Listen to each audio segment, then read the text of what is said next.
여러분이 치킨집 사장님이라고 가정해 볼게요. 한 달에 1,000만 원을 벌었습니다. 근데 정부가 세금으로 600만 원을 가져간다면 어떨 것 같아요? 화나시죠? 이게 바로 수정 자본주의입니다. 반대로 정부가 세금을 거의 안 걷는 대신 여러분 가게 옆에 대기업 프랜차이즈 치킨집이 10개 들어서서 장사가 안 된다면요? 이게 신자유주의고요. 아예 치킨집 자체를 여러분이 소유할 수 없고 동네 주민들이 공동으로 운영해야 한다면 이게 공산주의입니다. 지금 이 순간에도 여러분의 월급, 집값, SNS 댓글 하나까지 모두 누군가의 정치 사상이 만들어 놓은 룰 안에서 작동하고 있거든요. 오늘은 이 복잡한 정치 사상들을 여러분의 일상과 직접 연결해서 최대한 쉽게 풀어드리겠습니다. 그 이야기를 지금부터 해보겠습니다. 먼저 자본주의부터 시작해 볼게요. 왜냐하면 지금 우리가 살고 있는 시스템이 바로 이거거든요. 자본주의는 간단하게 말하면 개인이 생산수단을 가질 수 있는 체제입니다. 생산수단이 뭐냐고요? 예를 들어 볼게요. 치킨집을 생각해 보세요. 치킨은 생산물이고 치킨을 만들 수 있는 치킨집 자체가 생산수단입니다. 자본주의 사회에서는 철수가 치킨집을 소유할 수 있어요. 철수 치킨집에서 나온 치킨을 팔아서 돈을 벌고 그 돈으로 또 다른 치킨집을 차릴 수도 있죠. 이게 자본주의의 핵심입니다.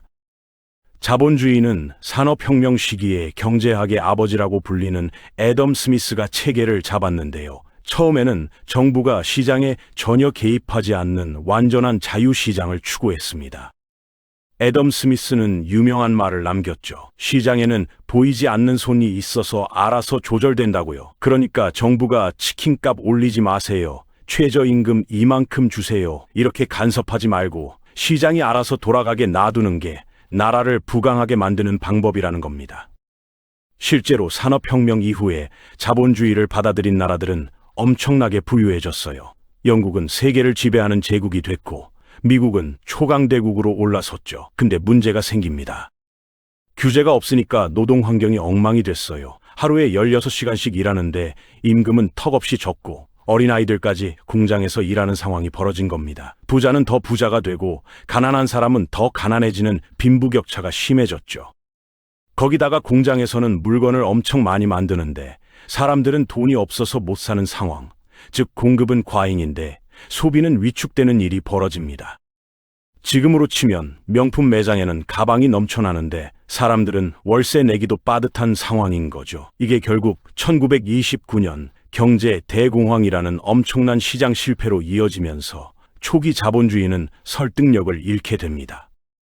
그래서 등장한 게 수정 자본주의입니다. 영국의 경제학자 케인즈가 주장한 건데 정부가 시장에 적극적으로 개입해서 경제를 조정해야 한다는 거예요. 경제 대공황을 맞은 미국이 이 방식을 채택했습니다.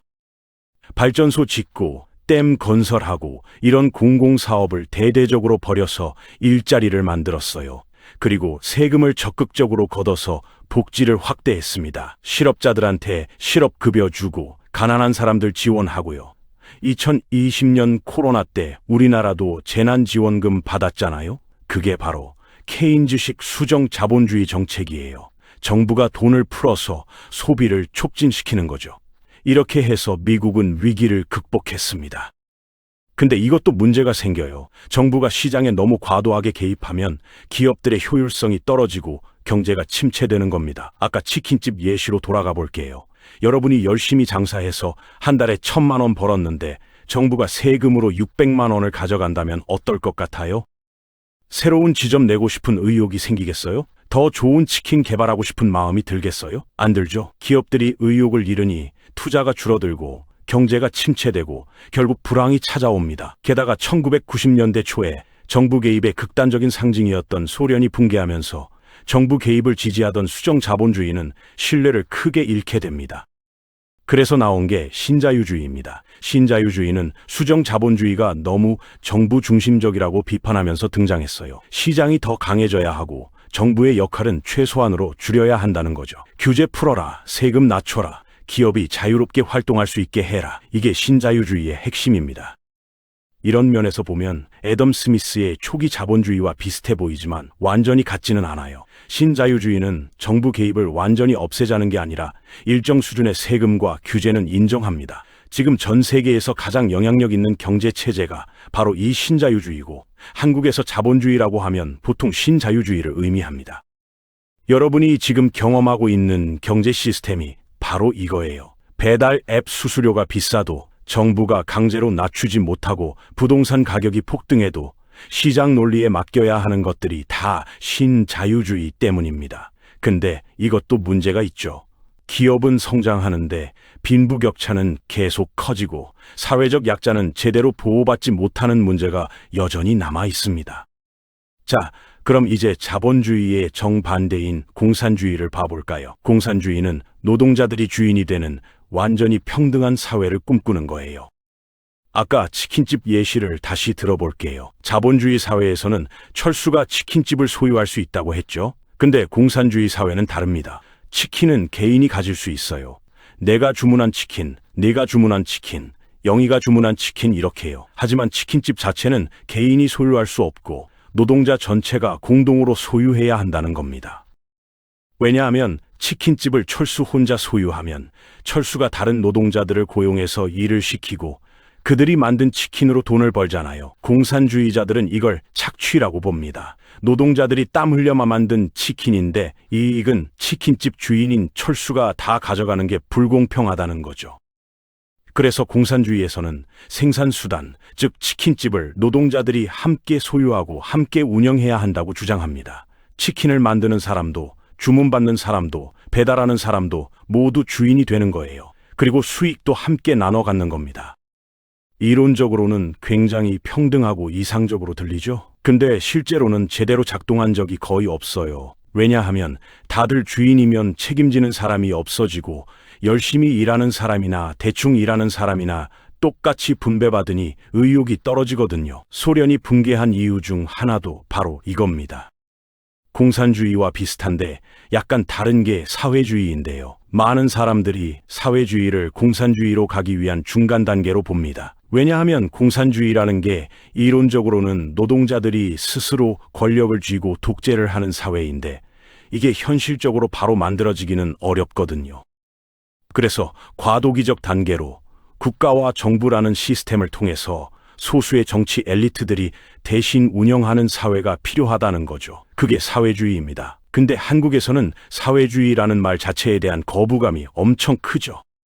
왜냐하면 북한, 중국, 소련 같은 나라들이 사회주의를 내세웠고 이 나라들은 역사적으로 대한민국을 위협해왔기 때문입니다. 6.25 전쟁도 있었고 지금도 북한은 우리를 위협하고 있잖아요. 그래서 유럽에서는 중도 좌파 정당들이 공개적으로 사회주의를 언급하는 것과 달리 한국에서는 비슷한 성향의 정당들도 공약이나 강령에 그 내용을 녹여낼 뿐 공식적으로 사회주의라는 단어를 쓰기를 꺼려합니다. 사회주의라고 하면 빨갱이 취급받을까봐 두려운 거예요. 자본주의와 공산주의 사이 어딘가에 있는 게 복지국가론입니다. 복지국가는 자본주의 시장 경제를 유지하면서도 정부가 적극적으로 복지 정책을 펴는 나라를 말해요. 대표적인 게 스웨덴, 노르웨이, 덴마크 같은 북유럽 국가들이죠. 이 나라들은 세금을 엄청 많이 걷습니다. 월급의 40%에서 50%까지 세금으로 나가요. 근데 그 대신 뭘 받느냐? 대학 등록금이 0원입니다. 병원비도 거의 안 들고 실업하면 2년 동안 월급의 80%를 실업급여로 받아요. 출산 휴가는 1년 반이고 육아휴직도 1년 이상 쓸 수 있죠. 노인이 되면 연금으로 살 수 있고 장애인도 국가가 완벽하게 지원합니다.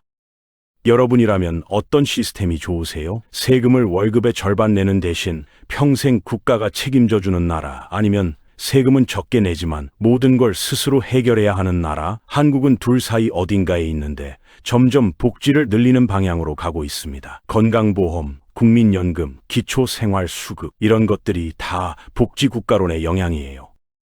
이제 정치 성향 쪽으로 넘어가 볼게요. 민주주의는 여러분도 잘 아시죠? 다수에 의해 의사가 결정되는 정치 방식입니다. 회사에서 점심 메뉴 투표로 정하는 것처럼요. 엄밀히 말하면 민주주의는 이념이나 사상이 아니라 군주제, 과두제 같은 통치 체제예요. 근데 한국에서는 민주주의를 단순한 제도가 아니라 하나의 이념이나 사상으로 받아들이는 경향이 있습니다.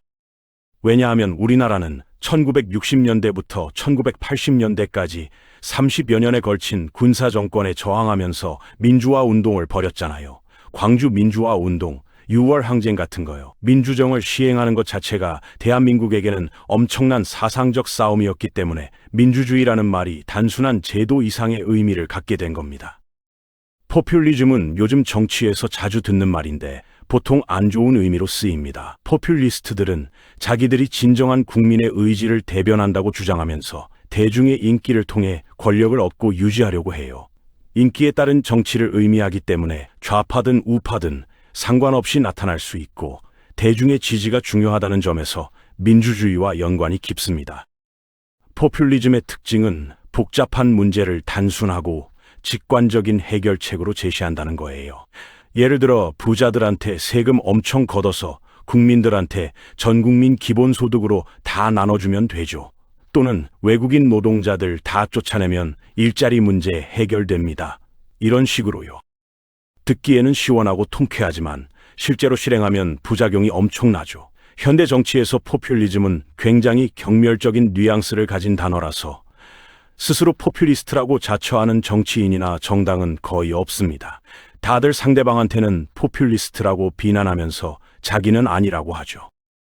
보수주의는 뭐냐? 현재 세계를 지배하고 있는 신자유주의 체제를 유지하려는 겁니다. 분배보다는 경쟁과 성장을 중시하기 때문에 세금을 줄이고 규제를 완화하고 정부 개입을 최소화해서 시장에 더 많은 자유를 보장하자고 주장하죠. 기업이 돈을 많이 벌어야 일자리가 생기고 경제가 성장한다. 부자들한테 세금 많이 걷으면 투자가 줄어든다. 이런 논리예요. 한국 정치에서 보수와 우익은 사실상 같은 말로 쓰입니다. 근데 한국의 특수한 상황 때문에 보수냐 진보냐를 가를 때 북한에 대한 시각이 굉장히 중요한 기준이 돼요. 대한민국은 분단 국가잖아요. 보수주의 정당은 진보주의 정당에 비해서 상대적으로 북한에 대해 강경한 입장을 취하는 경향이 있습니다. 북한은 적이다, 대화보다는 압박이 필요하다, 이런 식으로요. 반대로 진보주의는 현재의 신자유주의 질서를 비판하면서 체제 변화를 요구합니다. 기업만 배불리지 말고 노동자들도 제대로 대우받아야 한다. 빈부격차를 줄여야 한다. 복지를 확대해야 한다. 이런 주장을 하죠. 전통적인 가치관에 저항하고 성소수자나 소수인종 같은 사회적 약자를 지지하는 경향이 있어요. 한국 정치에서는 진보와 좌익이 사실상 동의어로 쓰이고요. 대한민국의 진보주의 정당은 보수주의 정당에 비해 상대적으로 북한에 대해 온건한 정책을 지지하는 경향이 있습니다. 북한도 대화 상대로 봐야 한다. 평화적으로 해결해야 한다. 이런 식으로요. 물론 이건 상대적인 거고 진보정당이라고 해서 북한을 무조건 좋게 보는 건 아니에요. 자유주의는 개인의 자유와 권리를 최우선으로 하는 사상입니다. 국가가 개인의 삶에 간섭하지 말라는 게 핵심이에요. 내가 뭘 먹든 어디를 가든 무슨 생각을 하든 누구를 사랑하든 그건 내 자유라는 거죠. 존 스튜어트 밀이라는 철학자는 다른 사람에게 해를 끼치지 않는 한 개인은 완전히 자유롭다고 말했습니다. 이게 자유주의의 핵심입니다. 한국의 민주화 운동도 사실 자유주의의 영향을 받은 거예요. 군사 정권이 국민들의 자유를 억압하니까 우리도 자유롭게 살고 싶다. 말하고 싶은 거 말하고 생각하고 싶은 거 생각하고 싶다. 이런 요구를 한 거죠. 지금 여러분이 유튜브에서 자유롭게 영상을 보고 인스타그램에 하고 싶은 말을 올릴 수 있는 것도 다 자유주의 덕분입니다. 근데 자유주의도 문제가 있어요. 모든 걸 개인의 자유에 맡기면 강자가 약자를 착취할 수 있거든요. 그래서 자유주의와 평등을 어떻게 균형 있게 가져갈 거냐가 현대 사회의 큰 과제입니다. 페미니즘도 요즘 뜨거운 이슈죠. 페미니즘은 간단하게 말하면 사회가 남성 중심으로 돌아가고 있고 그래서 여성들이 불공정한 대우를 받는다고 보는 시각입니다. 구체적으로 어떤 걸 말하냐면 같은 일을 해도 여성이라는 이유로 승진해서 밀리거나 결혼하면 당연히 집안일은 여자가 해야 한다는 식의 고정관념이 있다는 거죠. 그래서 페미니즘은 이런 성별 고정관념을 깨고 여성도 남성과 동등하게 교육받고 직업을 가질 기회를 가져야 한다고 주장합니다. 지금 한국 사회를 봐도 페미니즘은 엄청 뜨거운 감자잖아요. 온라인에서는 남녀 갈등이 심하고 정치인들도 이 문제를 놓고 표를 얻으려고 하고요. 서구권 국가들처럼 우리나라도 젠더 갈등이 점점 더 격렬해지고 있는 상황입니다. 군 가산점 문제, 여성 할당제, 워마드 메갈리아 같은 온라인 커뮤니티 문제까지 페미니즘을 둘러싼 논쟁은 끝이 없어요. 이제 무역과 관련된 사상을 볼까요? 보호무역주의와 자유무역주의가 있습니다. 자유무역주의는 간단해요. 국가 간의 무역 장벽을 없애고 자유롭게 거래하자는 겁니다. 한국이 잘 만드는 건 한국이 만들고 미국이 잘 만드는 건 미국이 만들어서 서로 교환하면 되잖아. 이런 논리죠. 한미 FTA가 대표적인 자유무역 정책입니다. 근데 보호무역주의는 반대예요. 외국 제품이 싸게 들어오면 우리나라 산업이 망한다. 관세를 높여서 우리 기업을 보호해야 한다는 겁니다.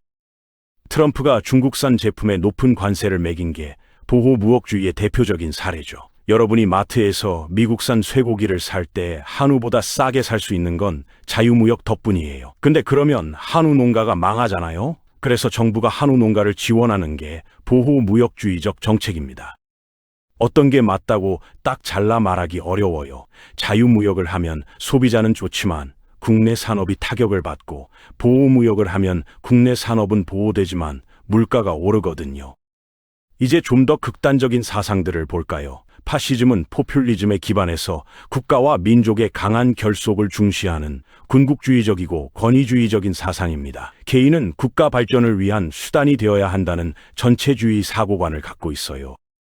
2차 세계대전 당시 이탈리아의 무솔리니가 파시즘을 내세웠죠. 파시즘 체제에서는 개인의 자유나 권리보다 국가의 이익이 훨씬 더 중요하게 여겨집니다. 국가를 위해 개인은 희생해야 한다는 논리예요. 무솔리니는 모든 것은 국가 안에 국가를 위해 국가를 통해 이루어져야 한다고 말했습니다. 개인은 국가라는 거대한 톱니바퀴 속의 작은 부품일 뿐이라는 거죠. 나치즘은 파시즘의 한 형태인데 여기에 인종주의적 이념이 핵심으로 들어갑니다. 나치는 아리아인이 우월한 인종이라고 주장하면서 비아리아인은 열등한 존재로 간주했어요. 특히 유대인을 증오했죠. 유전적으로 열등한 요소를 없애기 위해 우생학을 지지했고, 그래서 장애인, 유대인, 동성애자, 집시 등을 박해했습니다. 2차 세계대전 당시 독일의 히틀러가 나치즘을 내세웠고, 이로 인해 600만 명 이상의 유대인이 학살당하는 홀로코스트가 발생했죠. 아우슈비츠 수용소에서 사람들을 가스실로 보내 대량 학살한 사건은 인류 역사상 최악의 범죄 중 하나입니다. 상상이 되세요? 한 민족을 지구상에서 완전히 없애버리려고 한 거예요. 자, 이렇게 주요 정치 사상들을 쭉 살펴봤는데요. 사실 이 모든 사상들이 지금 이 순간에도 우리 삶에 영향을 미치고 있습니다. 여러분이 편의점에서 컵라면 하나 사는 것부터 신자유주의의 영향이에요. 왜 이 라면이 1,500원인지, 왜 편의점 알바생 시급이 이 정도인지 다 시장 논리에 따라 정해진 거거든요. 여러분이 월급에서 떼이는 4대 보험료는 수정 자본주의와 복지 국가론의 유산이고요. 여러분이 SNS에서 자유롭게 의견을 표현할 수 있는 건 자유주의와 민주주의 덕분이지만 동시에 그 의견이 혐오 표현으로 간주되면 고소당할 수도 있다는 건 사회가 개인의 자유와 공동체의 이익 사이에서 균형을 잡으려 한다는 증거예요. 한국은 신자유주의 체제를 기반으로 하면서도 분단국가라는 특수성 때문에 보수와 진보의 대립이 다른 나라와는 좀 다른 양상으로 나타나죠. 다른 나라에서는 경제정책이 주된 쟁점인데 우리나라에서는 북한에 대한 태도가 보수와 진보를 가르는 중요한 기준이 되잖아요. 그리고 최근에는 페미니즘을 둘러싼 젠더 갈등이 점점 심해지고 있고 20대 남성과 20대 여성의 정치 성향이 극명하게 갈리는 현상도 나타나고 있습니다. 무역 정책을 놓고도 한미 FTA 때처럼 자유무역이냐 보호무역이냐를 놓고 격렬한 논쟁이 벌어지기도 했고요. 이런 정치 사상들을 이해하는 게 왜 중요하냐면 결국 우리가 어떤 사회에서 살고 싶은지 어떤 가치를 추구할 건지를 선택하는 기준이 되기 때문입니다. 완전한 자유시장을 원하세요? 아니면 정부가 적극적으로 개입하는 시장을 원하세요? 빈부격차가 좀 있더라도 경제 성장이 빠른 사회를 원하세요? 아니면 성장은 느려도 평등한 사회를 원하세요? 세금을 많이 내더라도 복지가 탄탄한 나라를 원하세요? 아니면 세금은 적게 내고 스스로 알아서 사는 나라를 원하세요? 북한에 대해 강경하게 나가야 할까요? 아니면 대화로 풀어야 할까요? 외국 제품이 싸게 들어오는 게 좋은가요? 아니면 우리 기업을 보호하는 게 더 중요한가요? 이 모든 질문에 대한 답이 바로 정치 사상입니다. 다음 선거에서 여러분이 누구를 찍을 건지, 어떤 정책을 지지할 건지, 그 모든 선택의 바탕에는 이런 정치 사상들이 깔려 있습니다. 그러니까 이제 뉴스를 보거나 정치 이야기를 들을 때 오늘 배운 내용들을 떠올려 보세요. 아, 저 정치인은 신자유주의적 관점에서 저런 주장을 하는 거구나. 또는 저건 전형적인 포퓰리즘적인 발언이네. 또는 저 정책은 복지국가론에 가깝네 라고 생각할 수 있을 겁니다. 정치 사상을 안다는 건 세상을 보는 눈을 갖는다는 뜻이고, 그게 결국 여러분의 삶을 더 나은 방향으로 만드는 첫걸음입니다. 어떤 정치인이 세금 내리고 복지 늘리겠다고 하면 그게 재정적으로 가능한 얘기야? 하고 의심할 수 있는 능력이 생기는 거죠. 결국 정치 사상을 이해하는 건 속지 않기 위한 방어막이자 더 나은 사회를 만들기 위한 무기입니다.